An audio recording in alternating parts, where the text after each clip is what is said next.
Bihar live 7 खबर की तह तक। नमस्कार, बिहार लाइव 7 पे लेकर मैं आपके सामने एक बड़ी खबर आज फिर आया हूं और ये खबर है एक ऐसे फरियादी की जिनका नाम सुग्रीव कुमार है और ये दानापुर कैंट में जो है वो टेक्नीशियन के पद पे तैनात हैं।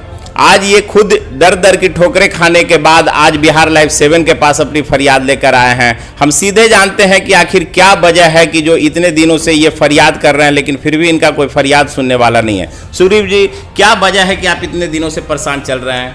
सर, मैं अपने पिताजी की मृत्यु के पश्चात मोटेशन के लिए अंचल कार्यालय में आवेदन दिया था, लेकिन वहाँ अंचल कार्यालय कहें दलाल कहें या ब्रोकर कहें, उनके चलते ये काम मेरा नहीं हो पा रहा है। दलाल का नाम है अंगद कुमार, जो पविड़ा ग्राम के रहने वाले हैं। ये राजस्व कर्मचारी की हैसियत से एक फर्जी कर्मचारी बनकर अंचल कार्यालय में काम करते हैं और इन्हीं के मार्फत हर काम होता है। ये चाहेंगे तो किसी को रजिस्टर 2 दिखाएंगे, नहीं चाहेंगे तो नहीं दिखाएंगे। राजस्व कर्मचारी का भी इनके ऊपर पकड़ नहीं है। ये सारे दस्तावेज, जो सरकारी दस्तावेज है, उसको अपने पास रखते हैं, अपने अधीन रखते हैं। राजस्व कर्मचारी के कस्टोडियन में जितने भी पंचायत के कागजात है, दस्तावेज है, वो सारा इनके हैंडराइटिंग में ही, जो भी प्रतिवेदन होता है इनके हैंडराइटिंग में ही आगे जाता है। अगर नहीं तो इनकी हैंडराइटिंग चेक किया जा सकता है हर लेटर से। जो प्रेजेंट जो अभी कर्मचारी हैं जो, और इनके जो प्रीवियस कर्मचारी जो यहाँ से आउट हो गए, उनके समय का भी जो भी प्रतिवेदन रिपोर्ट या जो भी चिट्ठी या कोई भी लेटर जो अंचल कार्यालय को राजस्व कर्मचारी के ऑफिस से भेजा जाता है, इनके हैंडराइटिंग में रहता है। ये जो है अपने एक ही ज़मीन को किसी और के नाम पे कर देते हैं। करने का अलग से इलीगल तरीके से पैसा लेते हैं। और जैसे जमाबंदी नंबर 371, 864/1, 638/1, ये एक एग्जाम्पल है। ऐसे बहुत प्रकार से बहुत सी ऐसी मतलब मिलेगा जिसमें जो है एक ही ज़मीन को 2-3 के नाम पे करके सरकारी योजनाओं का लाभ लेने के लिए ये सब क्रियाक्रम चल रहा है। आप बता रहे हैं कि इतने सारे इंपॉर्टेंट कागजात इनके देख रेख में इनके टेबल से गुजरता है और दूसरी तरफ आप इनको ब्रोकर कह रहे हैं, बिचौलिया कह रहे हैं, दलाल कह रहे हैं। तो आखिर ये समझना जरूरी है कि ये कौन से पद पे धनरुआ अंचल में ये कार्यरत है, आखिर ये है क्या?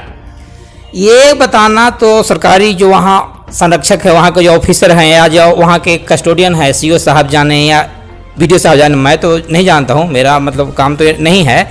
जो अंचल के जो हेड होते हैं, हेड ऑफ द डिपार्टमेंट की रिस्पॉन्सिबिलिटी है कि वो बताएं कि ये कौन है। मैं तो अपनी भाषा में कह सकता हूँ कि ब्रोकर है, दलाल है, या ये कहें कि फेक मतलब रेवेन्यू ऑफिसर है। मतलब सरकारी कर्मचारी नहीं है। जी नहीं सर, ये सरकारी कर्मचारी नहीं है। कह सकते हैं ये फर्जी सरकारी कर्मचारी बन के बैठे हुए हैं। अननोन आदमी कोई भी जाता है तो ऐसे पता चलता है कि यही कर्मचारी हैं। क्योंकि हम सरकारी ऑफिस में गए, सरकारी ऑफिस में जब मैं पहुंचा तो देखा कोई बैठे हुए हैं, तो जाहिर सी बात है सरकारी ऑफिस में गैर सरकारी आदमी तो बैठेंगे नहीं। तो संरक्षण आखिर प्राप्त है ताकि ये सरकारी कार्यालय में बड़े आराम से फाइलों का निपटारा कर रहे हैं? सर, इनका मतलब क्लियर सी बात है कि एक तो जो कंसर्न रेवेन्यू ऑफिसर हैं, राजस्व कर्मचारी, वो, और इनके जो मेन हुए अंचल हेड, सीओ, सर्कल ऑफिसर जो अंचलाधिकारी धनरुआ, और जो राजस्व कर्मचारी हैं शीला कुमारी, इन्हीं के संरक्षण में तो ये काम कर रहे हैं।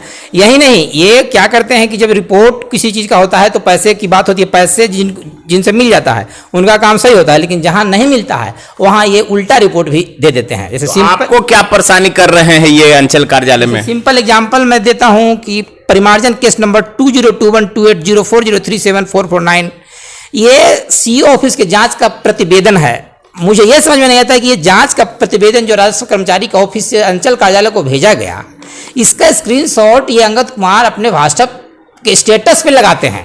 व्हाट यू मीन बाय, इसका मतलब क्या होता है? ये क्या शो करना चाहते हैं अंगद कुमार? ये सरकारी विभाग का चीज अंगद कुमार के पास कैसे आया?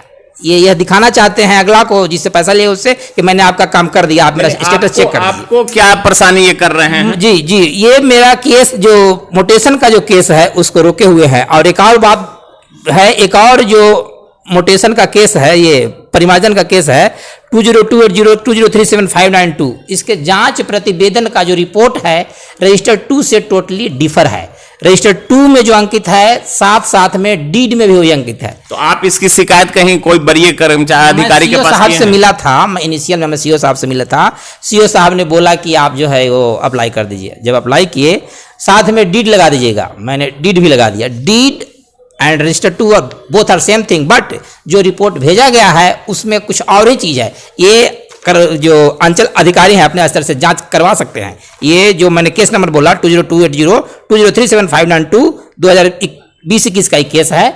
चंद्रावती देवी के नाम से ये जमीन है। चूंकि ये ऑनलाइन में मोटेशन जो बाइफरकेट करके रकबा नहीं दर्ज किया हुआ है, इसी के अगेंस्ट में ये अप्लाई किया गया था। और फिलहाल में जो अभी एक मैं अपने मेरे पिताजी की मृत्यु के पश्चात मैंने एक मोटेशन का केस डाला था। माताजी हैं मेरी, मैं अकेला भाई हूँ, तो केस डाला था जिसका अभी तक कोई काम नहीं हुआ। और ये फर्जी कर्मचारी जो अंगद कुमार द्वारा इस चीज़ पर रोक लगाया जा रहा है और परेशान किया जा रहा है मुझे।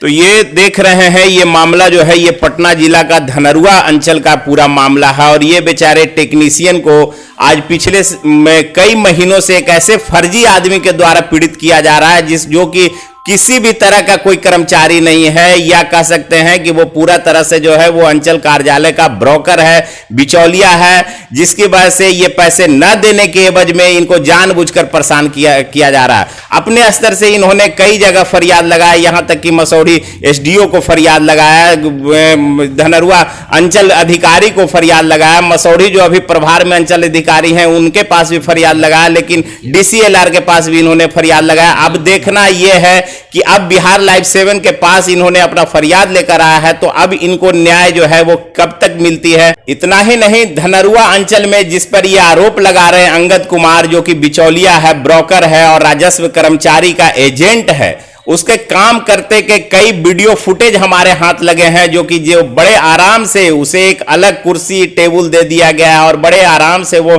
कई फाइलों का निपटारा करते हैं। उस वीडियो में आप देख सकते हैं कि कैसे अंगद कुमार जो है वो फाइलों के बोझ तले दबे हुए हैं। लग रहा है कि अंगद कुमार ही पूरी धनरुआ अंचल कार्यालय को चला रहे हैं। अब ये देखना होगा कि अंगद कुमार आखिर कब तक जो है वो अंचल कार्यालय से अधिकारियों के दबाव के बाद आखिर वो फर्जी अंगद कुमार जिसे हम कह सकते हैं वो कब तक बाहर होता है।